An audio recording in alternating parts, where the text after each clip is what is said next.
तुम जैसा कहोगे वैसे करेगी। मामला उस हद तक पहुंचा नहीं है। तो पहुंचाओ उसको वहां तक। उनकी गर्दन एक दफा हमारे हाथ से निकल गई तो वापस नहीं आएगी। क्या कर रहे हो? मना किया था मैंने, दूर रहो सड़के से, इस्तेमाल करेंगे तुम्हें। तेरा ये भाई हमेशा तेरे साथ खड़ा, तू बस एक बार कह के देख। एपिसोड्स में आप देखेंगे कि आसिफ की मौत के बाद रुबाब और मंसूर के दरमियान का कांटाब खुद ब खुद ही हट जाएगा। अब दूसरी तरफ जब मंसूर को दादा साहब की असलियत का पता चलेगा तो मंसूर सियासत में आने का फैसला करेगा और UIP छोड़कर खुद अपनी नई पार्टी कायम करेगा और लोगों में तो काफी मकबूल वो पहले से ही है।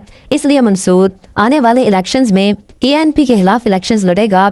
अब क्योंकि लोगों की KNP से नफरत और मंसूर पर लोगों का इत्मीनान की वजह से लोग KNP को छोड़कर मंसूर की पार्टी को वोट देंगे और मंसूर इलेक्शन जीत जाएगा।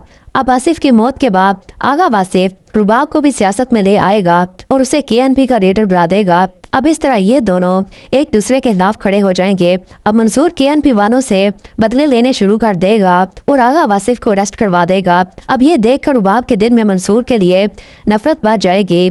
अब रुबाब ये फैसला करेगी कि वो मंसूर से इंतकाम लेगी और मंसूर को मारने उसके घर पहुंच जाएगी।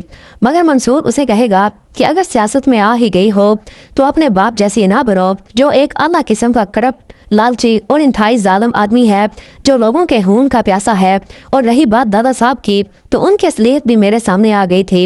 उन्होंने मुझे इस्तेमाल किया और हमें एक दूसरे से अलग किया। उनकी असलियत जानने के बाद मैं तुमसे माफ़ी मांगना चाहता था, मगर मेरे पास तुम्हारा सामना करने की हिम्मत नहीं थी।